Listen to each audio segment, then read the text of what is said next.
안녕하세요. 의료관계 법규를 담당하고 있는 김희영입니다. 항상 법규를 시작할 때마다 참 고민이 많습니다. 왜냐하면 법이 수시로 바뀌거든요. 그래서 책도 보시면 제가 책장에 아예 써놨어요. 이건 몇 월 며칠자로 끊었다라고 얘기를 했습니다. 그래서 혹시 책이 있으시죠? 책을 한번 보세요. 책에 보시면 7쪽이에요. 7쪽에 보시면 2024년 11월 20일 현재 최종 수정 법률이다라고 얘기를 하고 있어요. 법이 너무 많이 바뀌어요. 그러니까 바뀌어도 뭐 규칙적으로 바뀌는 게 아니라 불규칙적으로 바뀝니다. 그러다 보니까 수시로 들어갈 수밖에 없는 거고, 이렇게 해서 프린트를 하다 보면 어느새 구책이 되고 이럴 수밖에 없어요. 그렇죠? 그래서 여러분들에게 이제 간곡히 부탁드리고 싶은 거는 수시로 법제처를 찾아 들어가야 된다. 그래서 핸드폰에 법제처 앱을 하나 깔아두세요. 깔아두시고 항상 규칙적으로 또는 심심할 때마다 한번 들어가 보시는 거죠. 그래서 혹시라도 여기 그 시행일 그 다음에 날짜가 다 정해져 있는데 요거 딱 보고 바뀌었네? 그럼 뭐가 바뀌었지? 라고 해서 수시로 확인해 주시는 게 제일 좋습니다. 물론 그러면 여러분들 그러실 거예요. 그렇게 좀 해서 올려주시지. 근데 그렇게 하긴 진짜 힘듭니다. 왜냐면 이걸 일일이 다 올리다 보면, 그러니까 법문이라면 올릴 수 있는데 이 책은 모두 문제집이거든요. 그 문제집에 있는 해설이 다 각기 흩어져 있단 말이에요. 그거를 다 찾아서 올리기는 진짜 힘들거든요. 그래서 법이 개정된 내용을 제가 올리지 못한다. 그렇게 알고 계시면 될 것 같고요. 자, 그러면 작년에 어떤 것들이 문제 좀 나왔는지 한번 훑어보고 그 다음에 이제 마음가짐을 좀 다지도록 하겠습니다. 자, 제일 많이 나온 거는 의료법이겠죠. 의료법이 몇 문제 나왔냐면 모두 4문제 나왔습니다. 자, 그런데 이 중에서 우리가 낯설은 부분은 거의 없었어요. 예전에는 저 구석에 처박힌 아주 정말 숨어있는 내용이 이제 문제 나온 데 비해서 그 작년의 문제는 그렇게 숨어있는 문제가 아니라 많이 아는 문제들이 나왔다라고 보시면 돼요. 그래서 처음에는 이제 그 처방전의 대리수정자 워낙 유명하잖아요. 그래서 요거 한번 시험지에 나왔었고요. 그 다음이 이제 업무 개시 명령, 이것도 시험문제에 나왔을 겁니다. 저는 이 업무 개시 명령이 시험문제에 나올 수밖에 없었던 게 시안이 그랬거든요. 그때 당시에 시안이. 그래서 요것도 나올 수밖에 없었다라고 보시면 될 것 같고요. 그 다음에 굉장히 중요시 여기는 게 감염 쪽입니다. 그래서 감염관리위원회 또 감염관리실, 요거에 대해서 시험문제. 근데 요쪽 부분은 워낙 단골입니다. 그래서 요거는 제가 오늘도 이제 거기 시간적 투자를 좀 할까 합니다. 그 다음에 이제 폐쇄회로요. CCTV.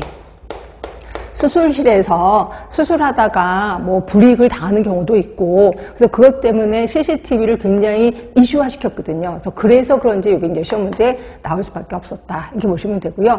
결국 의료법의 대부분 기출문제는 이슈화되는 내용들이 나왔다라고 보시면 돼요. 그럼 이것도 올해도 똑같이 그렇게 준비를 하셔야 된다라고 생각하시면 될 것 같고요. 그 다음에 이제 감염병에 대해서도 역시 나올 게 나왔었습니다. 그래서 요게 한 3문제 정도 나왔는데, 예방접종 이상 반응자에 대한 보고 대상, 여기 한번 나오고, 이거는 뭐 이론을 통해서 워낙 다 알려드렸었던 거니까. 그 다음에 또 하나가 인수공통 감염병. 인수공통 감염병에 대해서는 제가 끊임없이 얘기를 했었던 부분이거든요. 그래서 이 부분이 좀 시험문제 좀 나왔었고, 그 다음에 이제 1급, 2급, 3급이 나오다 못해서 이제는 4급까지 나왔습니다. 결국 우리는 1급, 2급, 3급은 물론 4급도 무조건 외워야 되겠다라는 생각을 좀 하셔야 된다는 거죠. 그 다음에 이제 국민건강보험법이요. 자, 건강보험법입니다. 국민건강보험법은 보통 한 문제가 나왔는데 너무 쉬운 거 나왔어요. 사립학교 교원 아시죠? 사립학교 교원이 건강보험료 분담 기준. 그죠? 본인이 50, 학교가 30, 국가가 20. 이거 너무 쉬운 건데 요게 좀 나왔었습니다. 그 다음에 이제 지역보건법이요. 자, 지역보건법이 이제 2문제 나왔습니다. 2문제 나왔는데, 이거는 이제 그때 당시에 보건소는 시군구별로 1개소잖아요. 근데 추가로 설치가 가능하다. 근데 추가를 할 때 인구수가 30만 명. 요게 바로 나오자마자, 개정되자마자 바로 나왔습니다. 그래서 보건소의 추가 설치. 인구수. 요게 이제 나오자마자, 개정되자마자 바로 시험 문제가 나왔었고요. 그 다음에 또 하나가 이제 그 유명한 지역보건의료계획서. 그래서 지역보건법에는 보건소 얘기 아니면 지역보건의료계획서가 워낙 유명하잖아요. 그래서 그 유명한 지역보건의료계획서가 나왔었다 하시면 될 것 같고, 그래서 이것도 다 맞아 주셨을 겁니다. 그 다음에 이제 국민건강증진법이요. 국민건강증진법에는 뭐가 나왔었냐면 주류 광고가 나왔고요. 그다음에 또 뭐가 나왔겠어요? 담배에 대해서 나왔겠죠. 그래서 주류하고 담배에 대해서. 근데 국민건강증진법에서는 요거밖에 없잖아요. 솔직히. 그러니까 술하고 담배 요거밖에 없잖아요. 그래서 요게 이제 시험에 나왔었고, 정말 다행인 거는 보건교육 내용이 안 나왔었습니다. 그렇죠? 보건교육 내용은 그것도 외우기 까탈스러운데 정말 쉬운 부분만 좀 나왔었다 하시면 될 것 같고요. 그 다음에 이제 혈액관리원이 하나 나왔습니다. 혈액관리법. 요게 이제 하나 나왔었는데, 혈액관리원에 대해서 물어보는 문제가 나왔었고, 이것도 아주 평이한 문제였었다라고 보시면 될 것 같아요. 그 다음에 계속 우리를 조금 신경 쓰게 만드는 게 공공보건의료에 관한 법률이었거든요. 공공보건의료에 관한 법률, 이게 끊임없이 나오긴 하더라고요. 한 문제. 이것도 역시 공공보건의료 수행기간, 아주 쉬운 것들이 좀 나왔었고요. 그 다음에 잘 안 나오는데 학교보건법이 나왔습니다. 학교보건법.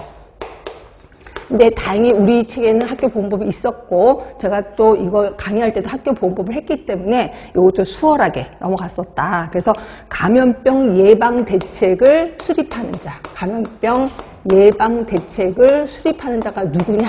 그래서 이 감염병이 워낙 코로나 때문에 유행해서 그런지 이쪽 부분이 시험 문제 좀 나왔었다 하시면 될 것 같고, 그 다음에 마약류에 관한 법이요. 마약류에 관한 법은 은근히 어려워하시는데 정말 쉽게 나온 게 뭐냐면, 마약을 도난당했을 때 누구한테 보고하느냐? 허가관청에 보고하는 건 아실 거예요. 이 부분이 시험 문제 좀 나왔었고요. 이것도 아주 기본적인 내용이 나왔죠. 근데 이제 보건의료 기본법이요. 자, 보건의료 기본법에서는 보건의료 발전계획이라고 있을 겁니다. 보건의료 발전계획. 제가 이따가도 얘기하겠는데, 모든 법에는 기본 계획서라는 게 있다라고 표현했고요. 여기에서 보건의료 발전계획, 기본 계획입니다. 요거 몇 년에 한 번씩 짜느냐? 누가 짜느냐? 그래서 아주 쉬운 문제가 나왔었습니다. 그 다음에 이제 의료기사 등에 관한 법이에요. 의료기사 등에 관한 법에서는 물리치료사의 업무 범위. 이것도 뭐 계속 돌아가면서 나오긴 하더라고요. 물리치료사의 업무 범위가 좀 나왔었고요. 그 다음에 이것도 가끔가다 나오긴 하는데, 노인장기요양보험법이요. 노인장기요양법에서 노인장기 요양기관의 지정에 대해서 한번 나온 적이 있었습니다. 가끔가다 나와서, 근데 이 지정 같은 경우는 좀 잘 안 나오는 부분이거든요. 근데 이 부분이 좀 나왔었다 하시면 될 것 같고요. 그 다음에 이제 응급의료요. 자, 응급의료에 관한 법률에서는 응급의료기관, 응급의료기관이 뭐냐, 아니면 응급의료기관이 아닌 건 뭐냐, 이런 식으로 나왔었습니다. 이것도 역시 맨날 우리가 외우는 거였었거든요. 그래서 대부분 작년 시험 문제는 조금 쉬웠다라고 생각하시면 되고요.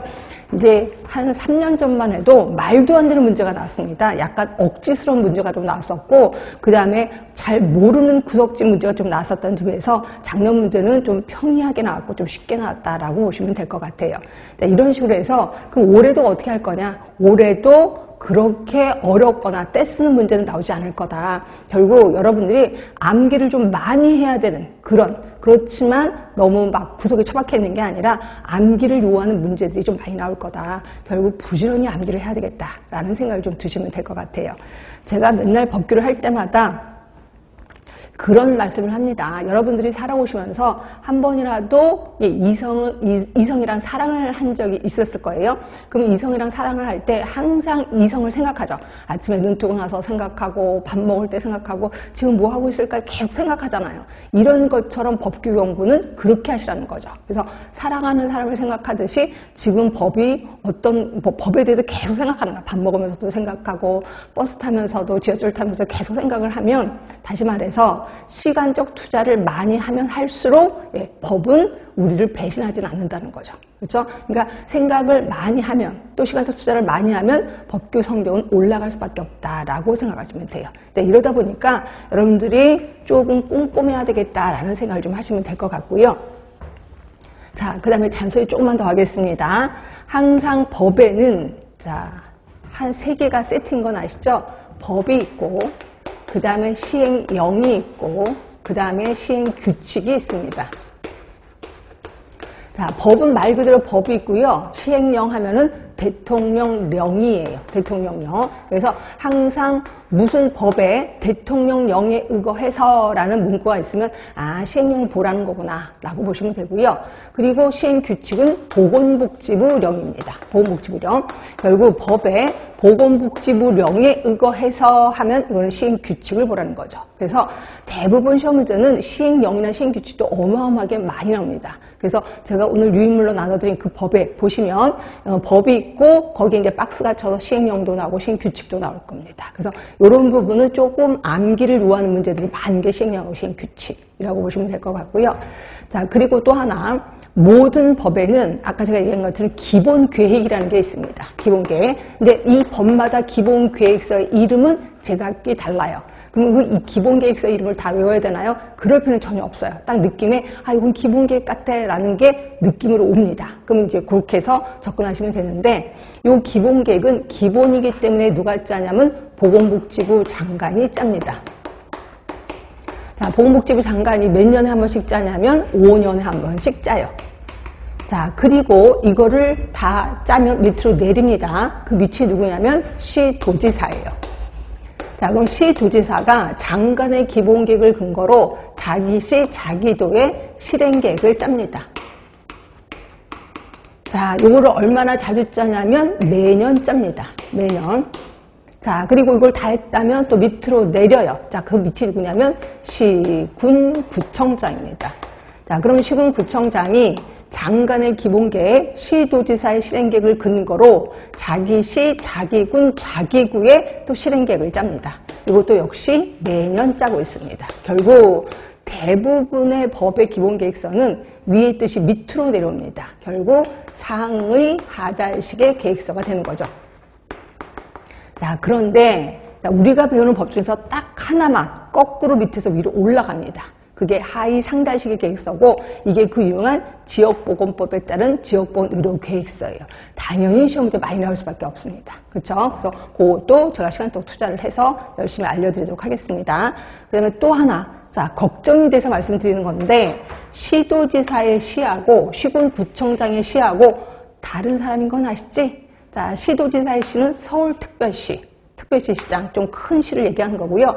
요 시군구의 시는 이게 용인시, 안양시, 조그만 시의 그 시도지사를 얘기하는 겁니다. 그래서 분명히 다르다는 거 좀 알고 계시면 될 것 같고요. 자, 이런 식으로 해서 우리 법을 공부하는 사람의 기본적인 자세에 대해서, 기본적인 상식에 대해서 좀 슬쩍 얘기를 좀 해드렸습니다. 자, 그러면 제 책을 어떻게 사용해야 되느냐. 자, 제 책을 딱 보시면요. 자, 보시면 맨 처음에 의료법이 나옵니다. 그리고 10쪽을 보시면 10쪽에 1번 문제가 있고 2번 문제가 있어요. 자, 1번은 옆에 표시가 없을 거고 2번 문제는 몇 년도 기출문제, 기출유사문제다라고 되어 있습니다. 그래서 저는 수업 시간에 기출유사문제만 풀어나갈 거예요. 그럼 나머지는 여러분들이 보셔야 돼. 이거는 제가 이제 예상 문제 요즘 했기 때문에 그리고 나머지 문제는 이렇게 보시면서 요거는 이론을 좀 공부하라는 식으로 이론 그대로 문제를 낸 겁니다. 그래서 이 중에서 하나를 살짝 뭐 단어를 좀 바꾼다거나 또 내용을 좀 바꿨기 때문에 딱 보고 아 이거는 뭐가 단어가 틀렸구나, 뭐가 단어가 바뀌었구나라는 걸 찾아보시라고. 그래서 이거는 천천히 집에서 아주 꼼꼼히 공부를 하시라고 제가 이제 수업 시간에 얘기 안 하고 기출만 얘기하도록 하겠습니다. 그리고 또 제가 이제 올려드린 거 있을 거예요. 여러분들한테 이제 나눠드렸고, 이 나눠드린 거에는 법 전문을 다 실었습니다. 법 전문은 다 실었는데, 가끔가다 네모 박스 안에는 이게 시행령, 시행규칙, 이런 것들이 있습니다. 결국 시행령, 시행규칙은 다 실진 못했고, 중요한 내용만 실었고, 법은 일단 다 실었습니다. 네, 근데 문제는 제가 이제 고민한 것 중에 하나가 간호법이 새로 제정된 건 아실 거예요. 근데 그 간호법이 제정이 되긴 했는데 이게 시행이 2025년 올해입니다. 올해 6월 21일부터 시행을 해요. 그렇죠? 그래서 의료법에서 간호사 쪽이 모두 간호법으로 갑니다. 이러다 보니까 이게 2025년 6월 21일부터거든요. 그러니까 그 전에 만약에 시험을 보시는 분이 있다면 지금 현행법을 따라야 돼. 현행법. 그런데 6월 21일 이후로 시험을 봐. 그러면 이거는 제가 올려드린 요걸로 따라야 돼요. 그러면 제가 지금 저는 요 이후로 그 여기에 전문을 했는데, 그럼 그 전에는요, 똑같더라고요. 그러니까 의료법에 있는 내용을 그대로 간호법으로 옮겼습니다. 그래서 내용은 똑같습니다. 그래서 요걸 보시더라도 그냥 법이 간호법인 거지 내용은 똑같구나 이렇게 해서 기억해 두시면 될 것 같아요. 자, 이렇게 해서 우리 주의사항 그리고 우리 법 공부하는 사람의 기본 자세 설명을 드렸고요.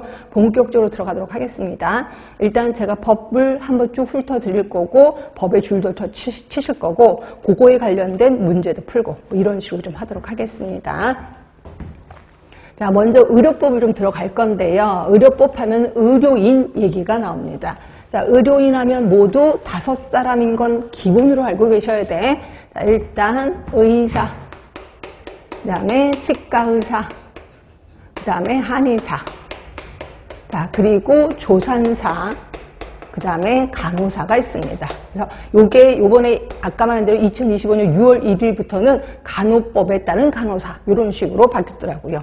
간호법이 아니라 간호사입니다. 자, 그럼 의사, 치과의사, 한의사가 되려면 어떻게 해야 되느냐? 시험 보는 건 아실 거예요. 그렇죠? 시험을 보는데, 그럼 시험을 볼 수 있는 사람이 누구냐 이거죠. 그렇죠?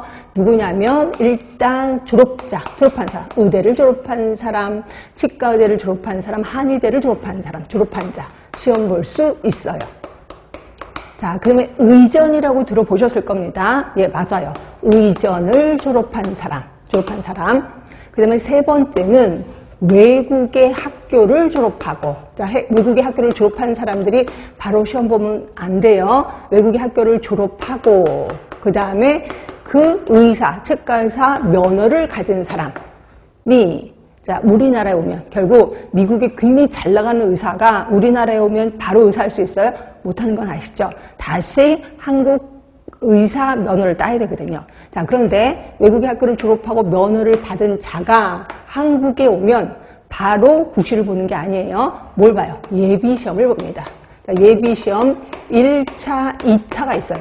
별건 아니고요. 너 한국말 할 줄 알아? 이런 거거든요. 근데 이거 한국 사람이 받아 떨어진다면서요. 엄청 어렵게 나온대요. 하여튼 1차, 2차 시험을 보고 여기에 합격을 하면 자, 요 사람들이 모두 국시를 봅니다.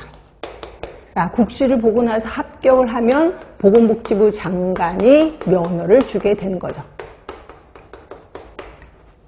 자, 그 다음에 이제 조산사입니다. 자, 조산사는 간호사로서 결국 의료인 중에서 면허가 2개인 사람 누구세요? 네, 조산사예요. 간호사 면허를 갖고 있으면서 조산사를 딸 수 있으니까 간호사 면허를 갖고 있으면서 조산 수습 과정에서, 자, 조산 수습 과정, 이게 1년입니다. 1년을 거친 사람이 시험을 볼 수가 있습니다. 1년을 이제 수행하면 이제 시험을 볼 수 있다는 거죠.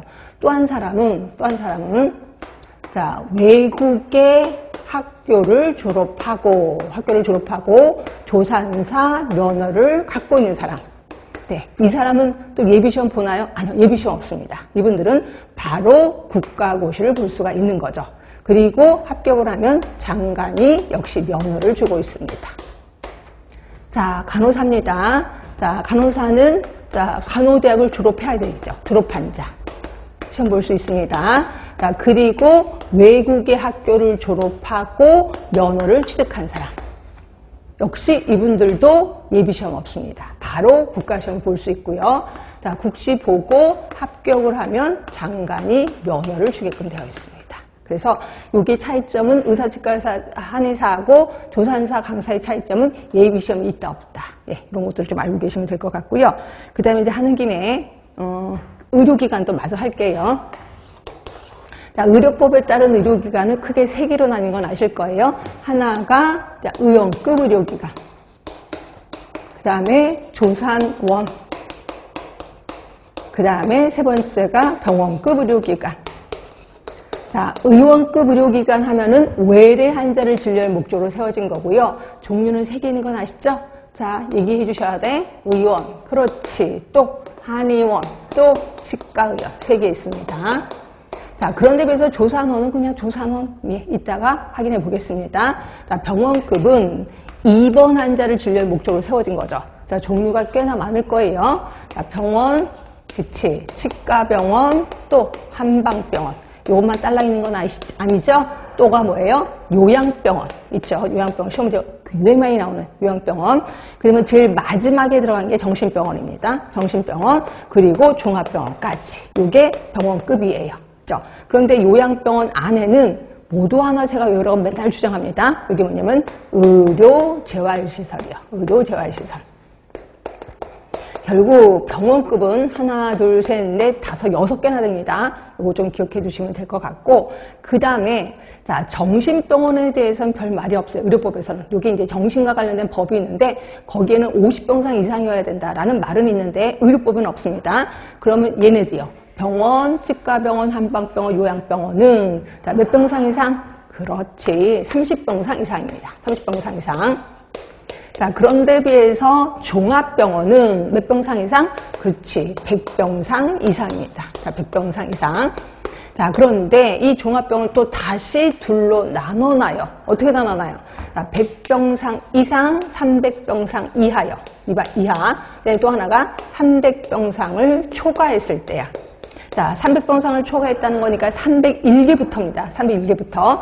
자, 100병상 이상 300병상 이하면 과 이름이 쫙 나와요. 무슨 과 이름이 나오면서 필수 진료 과목 7개 나옵니다. 그럼 300병상을 초과했으면 역시 과 이름이 쭉 나오고 9개 나옵니다. 그럼 2개 차, 요 과는 외우시는 게 좋아. 예, 저 같으면 무슨 과 요것도 외우라고 제가 얘기를 하거든요. 근데 처음 공부하시면 이거 어떻게 외워요? 막 이러는데 전 이거 외우시는 게 좋다고 생각해요. 왜냐면 이걸 외워야 좀 자신이 있거든요. 근데 처음에 외우기 힘들면 2개과 차이만이라도 외워주세요. 이게 뭐냐면 치과 정신건강의학과예요. 정신건강의학과. 자, 이렇게. 자, 그 다음에 하는 김에 좀만 더 하겠습니다. 자, 저쪽으로 할게요.